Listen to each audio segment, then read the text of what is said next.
Shalom anak-anak Tuhan, selamat datang ke kebaktian online TCC buat kali ini. Saya ucapkan terima kasih kepada Anda semua kerana masih lagi setia bersama-sama dengan kami. Seperti biasa, mari kita berdoa terlebih dahulu sebelum kita memulakan kebaktian kita pada hari ini. Mari kita berdoa. Bapa kami di syurga Tuhan, terima kasih atas berkat-Mu, terima kasih atas penyertaan-Mu Tuhan, membuatkan kami dapat meluangkan masa yang kami ada untuk bersama-Mu melalui kebaktian online ini. Engkau berkati para penonton kebaktian ini Tuhan, dan Engkau berkati juga bagi mereka yang memimpin dan mengatur kebaktian ini dari awal sampai akhir. Pimpinlah kami Tuhan agar setiap daripada kami dapat terus hidup dalam-Mu. Hanya di dalam nama Tuhan Yesus kami telah berdoa dan mengucap syukur. Amin. Haleluya. Sekarang saya menjemput Anda semua untuk bersama-sama memuji dan menyembah Tuhan dengan diiringi oleh TCC Worship Team. Mari kita bernyanyi bersama-sama.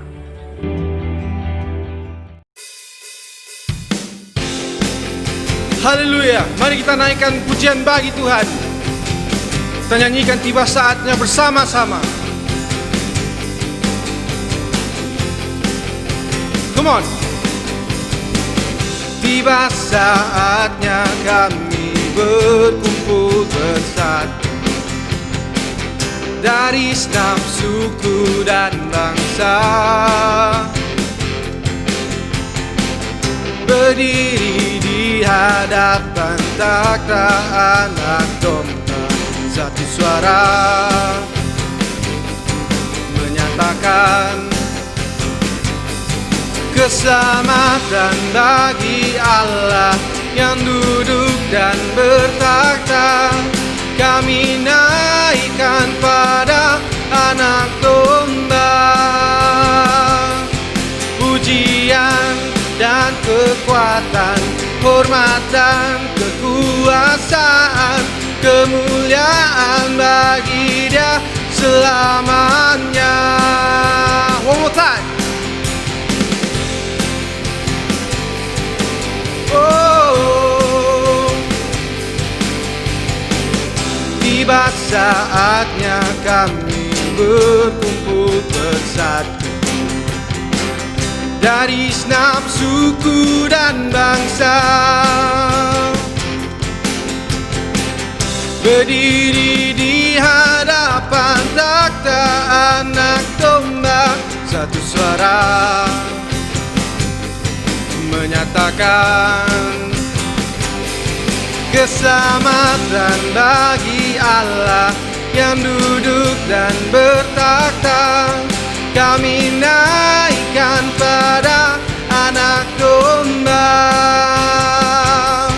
pujian dan kekuatan, hormat dan kekuasaan, kemuliaan bagi Dia selamanya. Sing together.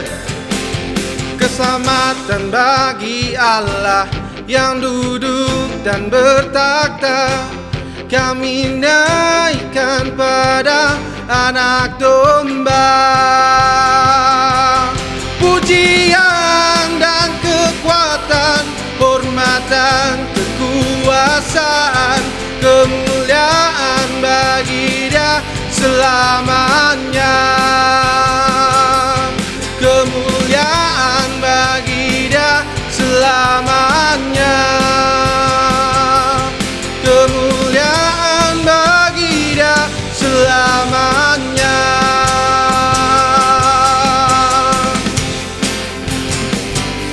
Haleluya.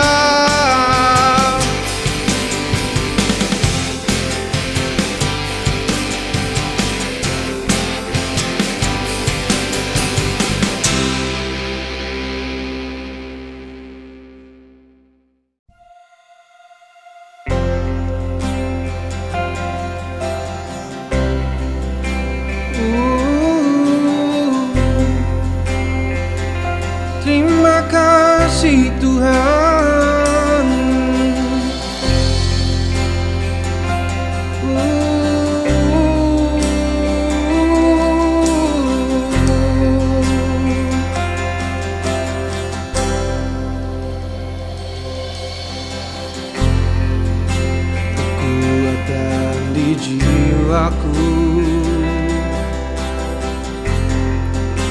ketenangan di batinku. Ada dalam hadiratmu, ku menyembahmu.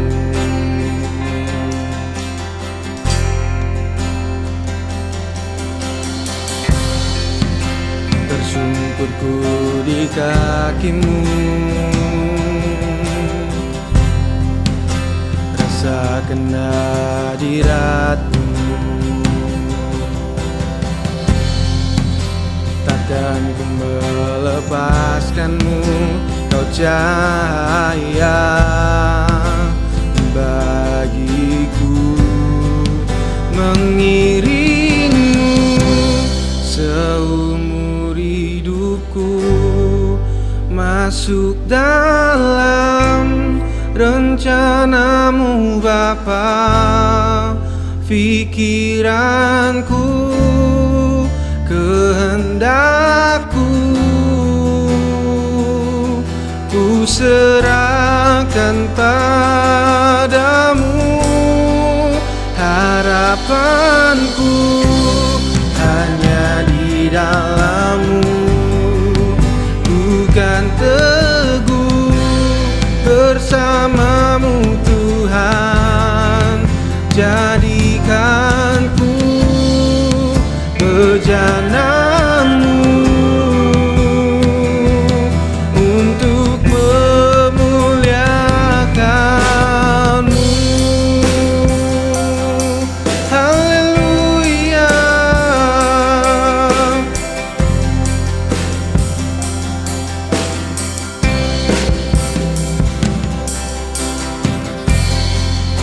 Tersungkurku di kakimu, oh, rasakan hadirat-Mu. Takkan ku melepaskan-Mu, kau cahaya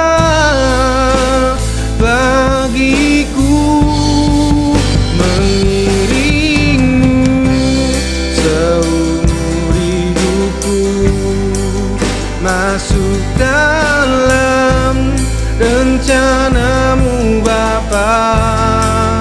Pikiranku, kehendakku, ku serahkan padamu.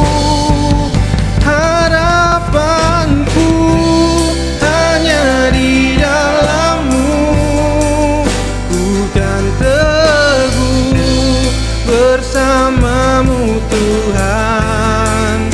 Jadikanku bejana-Mu untuk memuliakan-Mu, mengiringmu seumur hidupku, masuk dalam rencana-Mu Bapa. Pikiranku, kehendakku, ku serahkan padamu. Harapanku hanya di dalam-Mu, ku kan teguh bersama-Mu Tuhan. Jadikanku bejana-Mu untuk memuliakan-Mu,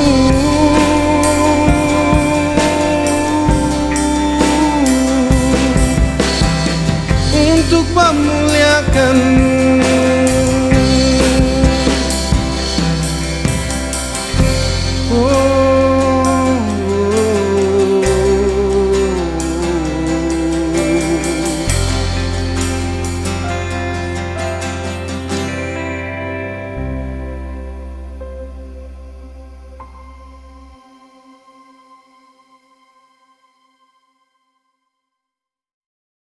Shalom semua. Kita bertemu kembali dalam khotbah online kita. Nama saya Rasul Rid. Sebelum kita mula, saya ingin mengajak kita semua berdoa ya. Kita harus berdoa sebelum kita mulakan apa-apa saja yang kita buat. Mari kita berdoa. Tuhan Yesus, terima kasih karena saat ini Bapa. Terima kasih atas firman-Mu, terima kasih atas segala perkara yang telah Engkau berikan kami saat ini. Right now, Father Lord, just give us the now word that we want to listen from You, Father Lord. Thank You for this opportunity, thank You for this moment, Father Lord. We receive, Father Lord, we receive this word, we receive this anointing in Your mighty name, Father Lord. Sebelum saya mula, saya ingin mengajak kita. Saya rasa firman ini sangat-sangat kuat, dalam hati saya. Saya ingin memberkati kita ya dengan satu petikan daripada Bilangan 6:24 sampai 26. Oke? Ini adalah berkat Musa yang Musa berikan kepada kaum Israel sebelum mereka berangkat. Oke? Ia berbunyi begini. Tuhan memberkati engkau. Tuhan memberkati engkau dan melindungi engkau. Tuhan menyinari engkau dengan wajahnya dan memberi engkau kasih karunia. Tuhan menghadapkan wajahnya kepadamu dan memberi engkau damai sejahtera. Firman ini sangat-sangat kuat dalam hati saya. Ia macam satu banjir besar dalam hati saya. Sebelum mula lagi pandemik ini, COVID-19 ini, kita tahu sekarang ia sangat-sangat berat melanda dunia ini. Puji Tuhan, Malaysia dapat mengawalnya dengan sangat-sangat baik. Jadi kita terus berdoa, terima berkat ini dengan positif sekali, oke? Kita terus memuji Tuhan dan kita terus memberkati family kita, negara kita dan negeri kita, oke? Ya, pada saat video ini direkodkan 20 hari bulan Jun, keesokan harinya adalah 21 Jun dan kita semua merayakan Hari Bapa. Dan pada video ini disiarkan 28 hari bulan. Kita sudah seminggu selepas merayakan Hari Bapa. So saya rasa kita harus mengucapkan Hari Bapa, selamat Hari Bapa kepada semua bapa-bapa di luar sana, oke? Saya sangat-sangat bersyukur karena kita mempunyai bapa yang sangat-sangat baik bersama dengan kita. Jangan pernah lupakan bapa-bapa kita. Jangan pernah kepada semua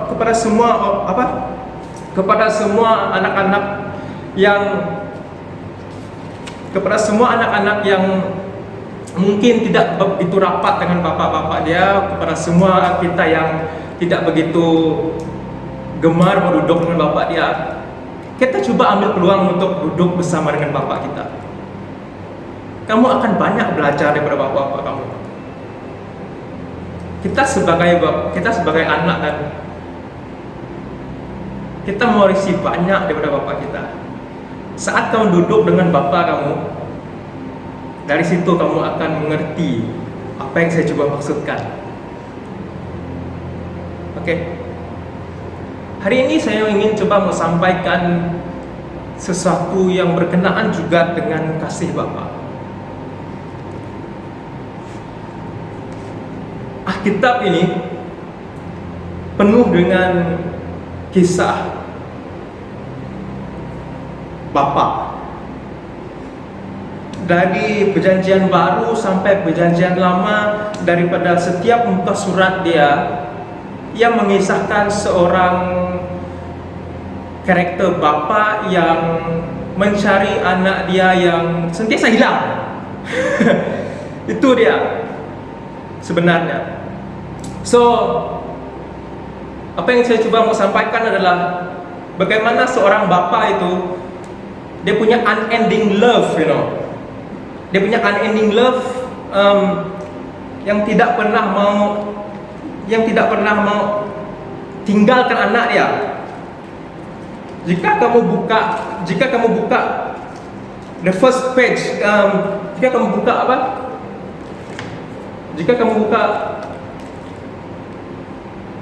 muka surat pertama, Kejadian 1 ayat 26.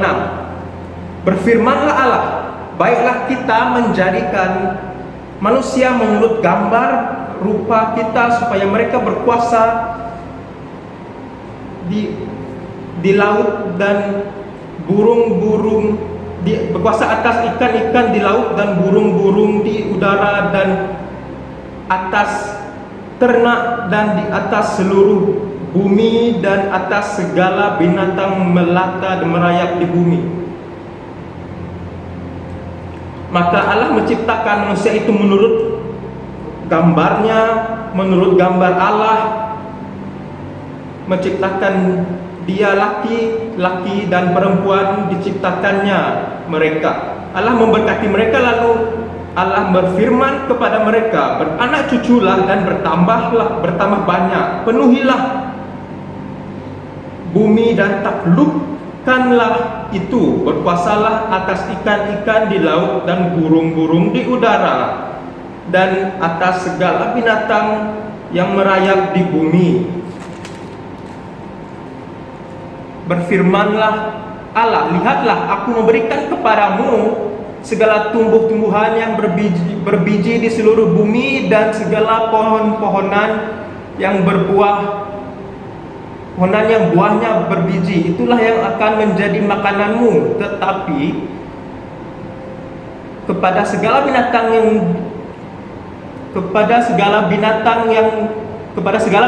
di bumi dan segala burung di udara dan segala yang merayap di bumi yang bernyawa, kuberikan segala tumbuh-tumbuhan hijau menjadi makanannya, dan menjadi demikian. Maka Allah melihat segala yang dijadikannya itu sungguh amat baik. Jadilah petang dan jadilah pagi. Itulah hari ke-6. Di kata sana, manusia adalah ciptaan yang amat baik. Siapa manusia? Kita.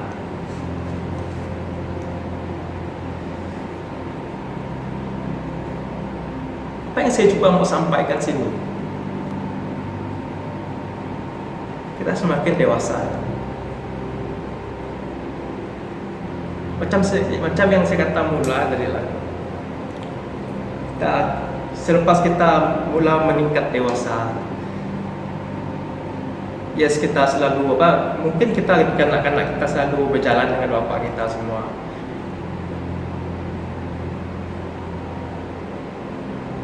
Kita sentiasa akan berjalan dengan bapa kita, tapi selepas kita meningkat dewasa, kita akan mula bergerak bersama dengan orang-orang di sekitar kita. Kita terlupa yang kita adalah orang yang ciptaan yang sangat baik. Kita diciptakan mempunyai DNA Tuhan bersama dengan kita.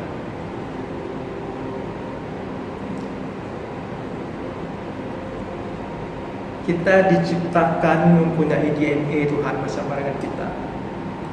Macam mana saya mau bawa kita melihat satu lagi cerita. Macam mana manusia boleh jatuh dalam dosa. Saya bukan mau itulah, tapi kita sentiasa terlupa yang kita ada Tuhan bersama kita. Kita adalah ciptaan yang sangat baik.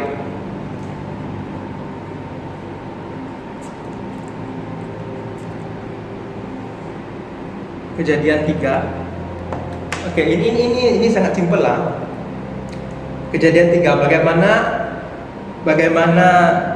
bagaimana Hawa dia ditipu oleh iblis, si ular itu tadi. Apa ini kata? Oke, kita tengok. Baca dulu.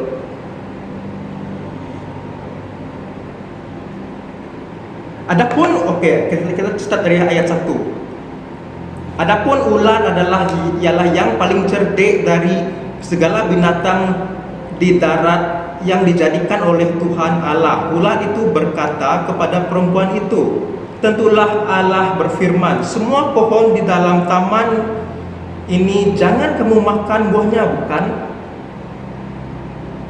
Lalu sahut perempuan itu kepada ular itu, buah pohon-pohonan di dalam taman itu boleh kami makan, tetapi tentang pohon yang ada di tengah-tengah taman Allah berfirman, jangan kamu makan ataupun raba buah itu, nanti kamu mati. Tapi ular berkata kepada perempuan itu, sekali-kali kamu tidak akan mati. Kamu tengok,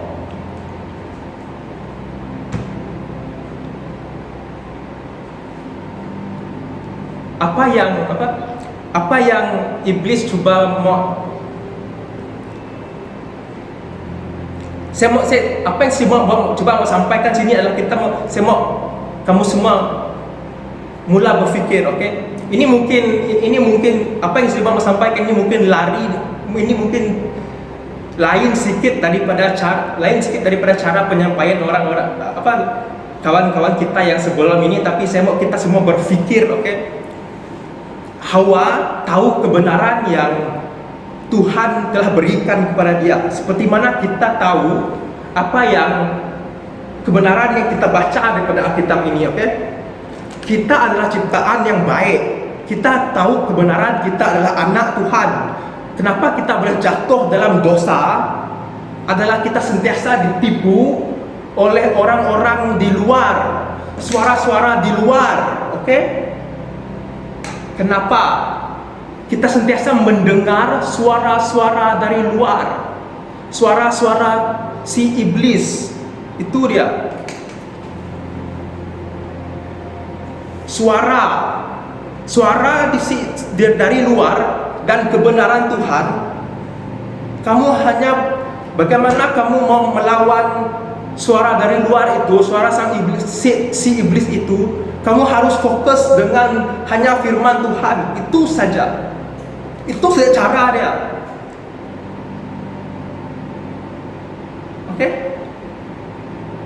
Itu dia. Macam mana? Kenapa Hawa boleh tertipu? Dia mendengar suara iblis, suara di luar. Dia tahu kebenaran itu sudah berada dengan dia. Dia dicipta dengan kemuliaan Tuhan. Kemuliaan Tuhan sudah ada di dalam dia. Dia dicipta dengan serupa dengan gambaran Tuhan. Kita kena sentiasa ingat yang kita sentiasa bersama dengan Tuhan. Roh Tuhan bersama dengan kita. Itu dia. Kenapa kita sentiasa ditipu?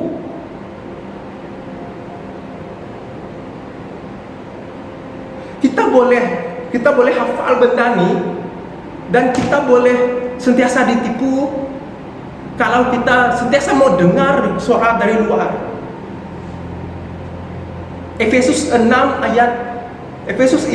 itu perlengkapan senjata perlengkapan rohani itu kenapa ia ditulis? Supaya kita tidak dengar suara dari luar.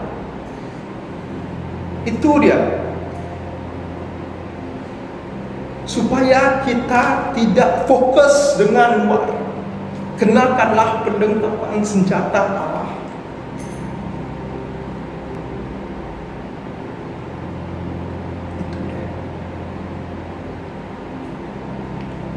Itu dia tahu semua buah itu boleh makan.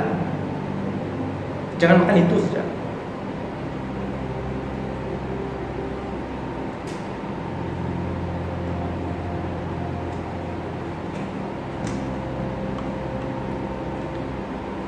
Ada lagi apa persoalan menarik sini ya. Kita tengok ayat 8. Kenapa saya tiba-tiba sangat-sangat tertarik nih ayat 8 ini? Ayat 8 sampai 12. Ini sangat-sangat menarik perhatian saya. Masa saya pergi kerja, kenapa saya tiba-tiba dari hari Rabu itu saya jalan masuk office semua, saya rasa macam kenapa dia asyik-asyik, saya terfikir. Ayat 8 sampai ayat 12. Ketika mereka mendengar bunyi langkah Allah yang berjalan, ini selepas mereka jatuh, setelah mereka makan buah. Ketika mereka mendengar bunyi langkah Allah yang berjalan di dalam taman pada waktu hari sejuk, bersembunyilah manusia dan istrinya terhadap Tuhan Allah di antara pohon-pohonan dalam taman. Tetapi Tuhan Allah memanggil manusia itu dan berfirman kepadanya, "Di manakah engkau?" Ia menjawab, "Ketika aku mendengar bahwa engkau ada di dalam taman ini, aku menjadi takut karena aku telanjang. Sebab itu aku bersembunyi." Ayat 11. Siapakah yang memberitahukan kepadamu bahwa engkau telanjang? Kalau kamu mau tahu, soalan ini pada teks asalnya ianya satu soalan yang sangat-sangat penuh kasih, yang macam, Russell, kenapa? Siapa yang beritahu kamu telanjang? Ada orang beritahu kamu kah? Tapi kebanyakan daripada kita, dia macam, siapa beritahu kamu telanjang? Dia satu macam soalan yang kita translate, dia macam satu soalan yang kamu pergi terkam dan pergi bunuh, tapi dia adalah satu connotation, satu intonasi yang sangat-sangat penuh kasih. Dia macam satu soalan yang penuh kasih yang mau pergi merangkul dan memeluk. Saya tak tahu macam mana explain, tapi dia penuh kasih. Dia macam satu soalan yang di mana ayah mau memeluk kamu, rasa marilah macam tu. Itu dia.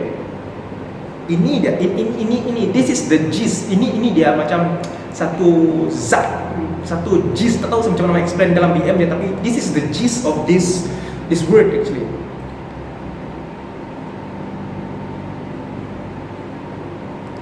This oleh karena Adam di sini dia rasa condemn, dia rasa terhukum. Saat itu dia terus menuduh istrinya Hawa.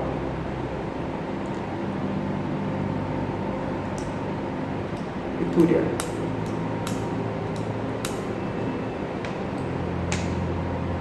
Tetapi the good part is Jesus came.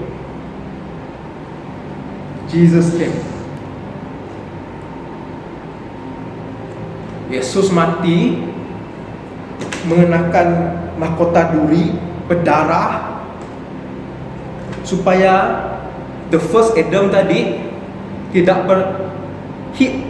Macam ni dia, okay. The first Adam rasa condemn di dalam kepala dia rasa terhukum betul. Kita kena tengok, okay, macam mana dalam Alkitab, apa-apa saja gambaran di dalam perjanjian lama tu, ia terungkai di dalam perjanjian baru. Semuanya terungkai dengan sangat-sangat baik di perjanjian baru. So Jesus is the last Adam. Dan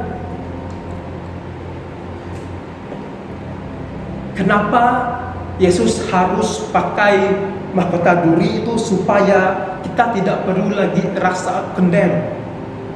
So itu dalam Roma 8 ayat 1 kata, there is no condemnation.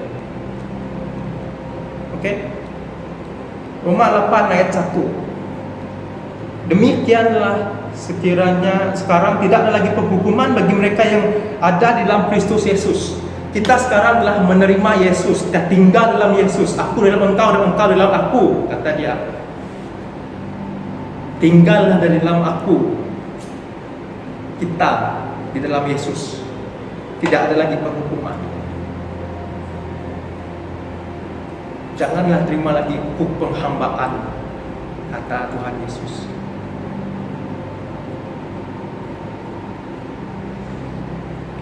Dia telah menebus, dia telah menebus segala condemnation yang kamu terima itu.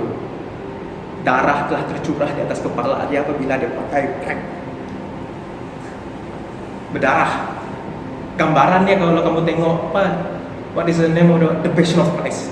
Saya rasa kalau kita dapat tengok yang sebenarnya Yesus, dia lebih teruk lagi daripada itu.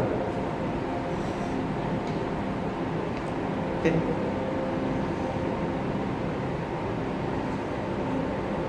Itu dia. Dia bukan saja ayah kita, dia adalah penebus kita. Thank God. Saat itu kita boleh panggil dia sekarang Abba, Father, Bapa. Apalagi sama kita, apai kita, apalagi kita mau sebut apa-apalah bahasa kita boleh pakai itu. Itu dia. He is our God, Jesus, Lord, Father, Bapa, Ama itu Ma, sorry. Ya. Jesus. That's a true story. Praise God for the good news. Okay. Kita boleh bercerita banyak, tapi kita kena ingat satu benda. Kita tidak lagi dihukum. Dan saya ingin bawa kita dalam satu lagi cerita.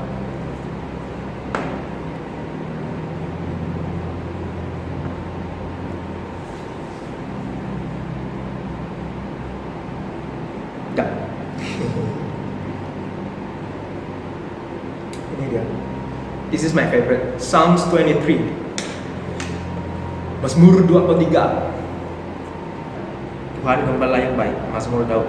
Tuhan adalah gembalaku, takkan kekurangan aku. Ia membaringkan aku di padang yang berumput hijau. Ia membimbing aku ke air yang tenang. Ia menyegarkan jiwaku. Ia menuntun aku di jalan yang benar oleh karena namanya. Sekalipun aku berjalan dalam lembah kekelaman, aku tidak takut bahaya. Engkau besertaku, gadamu dan tongkatmu itulah yang menghibur aku. Engkau menyediakan hidangan bagiku di hadapan lawanku. Engkau mengurapi kepalaku dengan minyak. Pialaku penuh melimpah, kebajikan dan kemurahan belaka akan mengikuti aku seumur hidupku, dan aku akan diam dalam rumah Tuhan sepanjang masa. Di mana kamu pergi, Tuhan akan menuntun kamu. Kamu akan pernah kekurangan, sebab Dia sentiasa ada dengan kamu. Okay?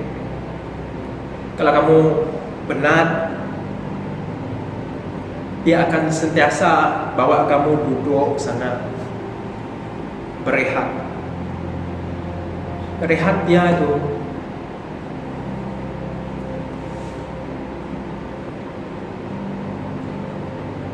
adalah rehat yang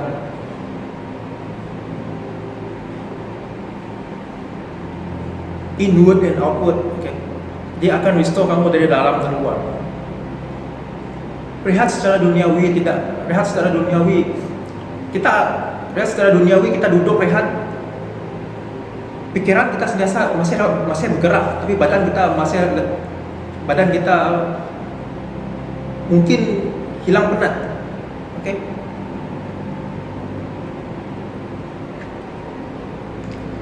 Yang menarik di sini kan, ayat 3 dekat, He restored my soul. He lead me in the path of righteousness for His name's sake.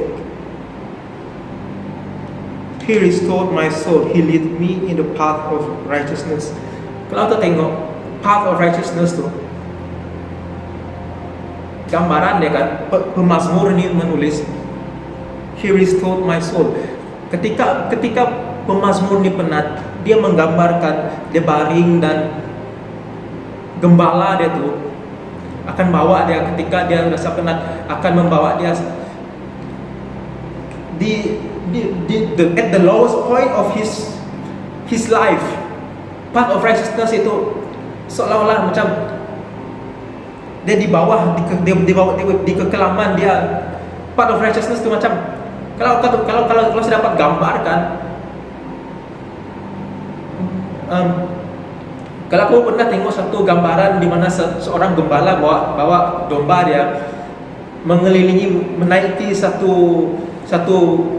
puncak gunung, okey? Dia akan bawa kamu naik ke puncak. Kamu tidak akan seorang-seorang. Dia akan mengurapi kepala kamu dengan minyak. Kamu akan ada kekuatan. Itu dia.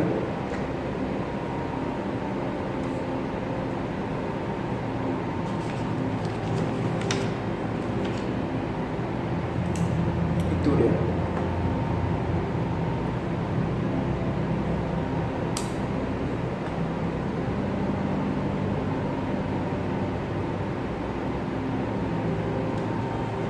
And my last one.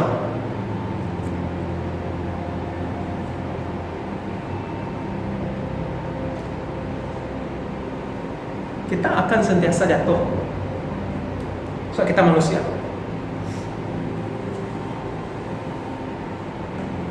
Kita akan sentiasa jatuh. Kenapa kita jatuh? Because of this flesh. Kamu tengok.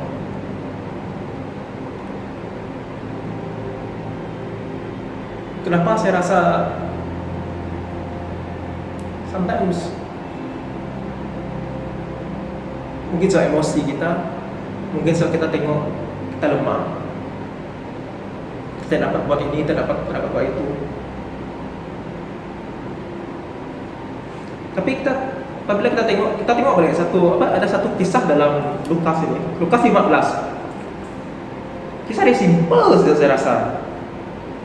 Saya rasa ini kisah paling simple dan paling senang untuk difaham. Perumpamaan tentang anak yang hilang, the prodigal sons. Susah betul maksud. Ya. Yesus berkata lagi 11 perumpamaan the prodigal sons, Lukas 15:11 sampai 32. The prodigal sons. Kisah ini simple saja. Dua orang anak yang kecil tu, dia minta harta dengan bapak dia. Okey, dia minta harta dengan bapak dia. So bapak dia bagilah, bapak dia kaya. Okey, bapak dia bagi. Bapak dia ni bapak yang baik. So dia pecahkan dua harta, dia pecahkan bagi dua. Bapak dia bagi dengan anak sebelum dia, bapak dia bagi dengan anak tua dia. So anak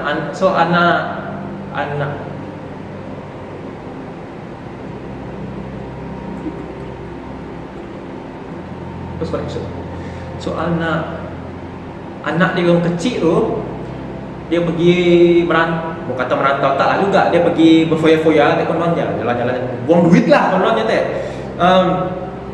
Dia pergi buang duit tu, dia pergi main-main sampai satu ketika anak tu dah habis duit tu. So sampai dia senang cakap lah, to make it short and simple, anak tu tak tahu buat apa lagi, habis duit sampai dia berfikir untuk okay, I need to go back to my dad.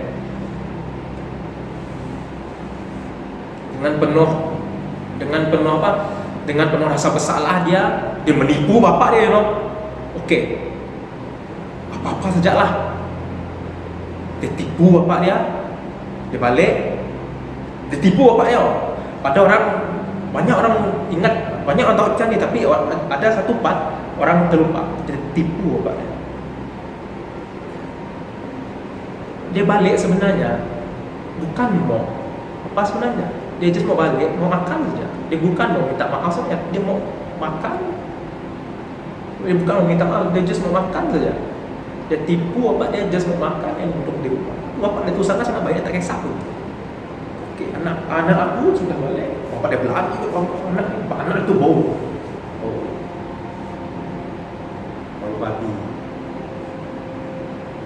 babi. Because what? Sebelum dia balik tu, dia pergi makan makanan babi, makan uyuk dan jani. Okay, so sebelum sempat anak itu sampai, bapak dia berlari, peluk dia bagi dia jubah, bagi dia cincin, bagi dia kasut. Kalau kamu tengok, ada 3 symbols kat sini: jubah, cincin dengan kasut. Yes, anak dia balik. anak dia menipu, tapi satu benda yang anak tu ada dalam hati dia, rasa bersalah, bau babi. Anak itu dipakaikan jubah itu untuk menutupi kekotoran yang kelihatan pada badan anak itu, supaya setiap kali dia melihat diri dia, jubah terbaik dia kata kat sini. Okay. Setiap kali dia tengok diri dia tidak nampak lagi kekotoran itu. Dia bagi dia cincin. Setiap kali dia tengok cincin itu, okey, bapak saya sudah terima saya. Dia bagi dia kasut. Okey, saya boleh lagi berjalan dengan bangga dia sebab bapak saya terima saya. Abang ni lagi, abang dah terima dia. Tapi bapak dia ni sangat-sangat baik. Dia kata dengan abang dia, yo, Bang Long, kau kena terima adik kau. Sebab apa? Aku terima kau. Apa yang aku punya, kau punya juga. Kita kena sama-sama kongsi.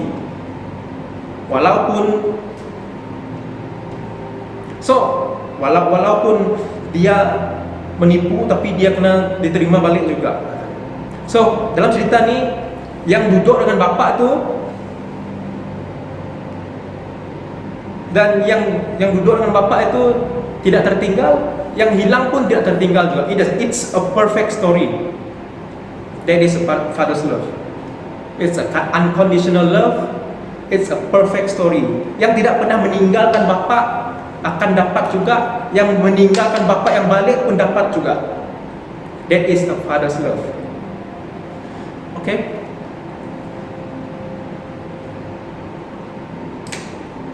That is a perfect love. That is a perfect story.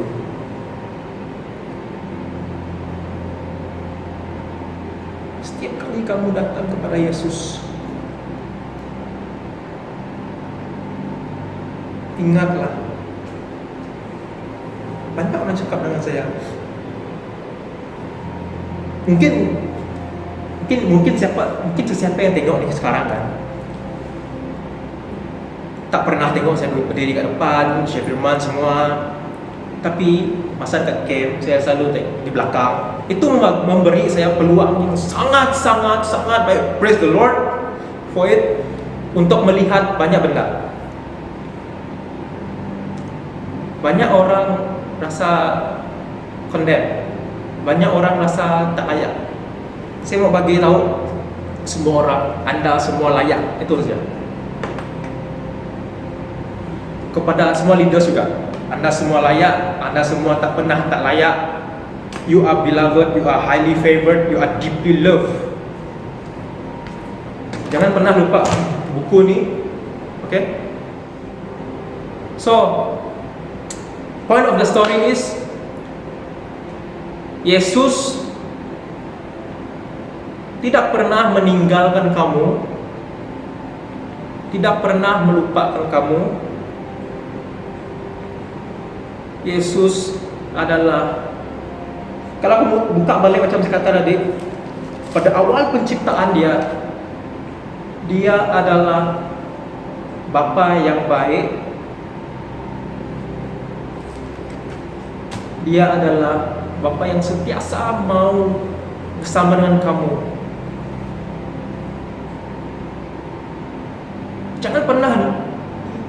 Jangan pernah lihat suara sekitar. Ketahuilah perkara yang sebenarnya. Dengarlah suara apa yang di dalam kamu. Yesus di dalam kamu dan kamu di dalam dia. Itu saja. Okay? Tinggal di dalam dia dan berbuahlah banyak, kata Tuhan Yesus. Itu saja. Mari kita berdoa sebelum berhenti. Okay? Ini saja. Tuhan Yesus, terima kasih atas firman ini, Bapa. Terima kasih atas kesempatan ini, Tuhan Yesus. Semua ini Bapa, ucapkan syukur Bapa atas firman-Mu, atas kebaikan-Mu, Bapa. biarlah firman ini Bapa, benih ini Bapa sentiasa akan bertumbuh dan bertumbuh dan berbuah dan berbuah, dan biarlah berbuahnya lebat, dan biarlah pokoknya bertumbuh dan bercabang, dan tunjangnya akan kukuh Bapa. Haleluya. Ucapkan syukur atas semuanya. Amin. Haleluya. Adakah Anda diberkati dengan firman yang disampaikan itu tadi? Terima kasih atas ruang dan waktu yang Anda luangkan untuk mendengar kebaktian pada hari ini. Teruskan setia bersama kami dengan mengikuti kami di platform Instagram, Facebook, dan juga YouTube agar Anda tidak ketinggalan. Kepada yang haus akan firman Tuhan atau ingin mendengar lebih lagi, Anda dialu-alukan untuk menonton di Transformers Christian Community yang sebelumnya. Tetaplah berjalan bersama Tuhan Yesus, kerana Tuhan Yesus sungguh baik. Amin. Jumpa Anda di kebaktian online TCC yang akan datang. Terima kasih dan Tuhan berkati. Bye.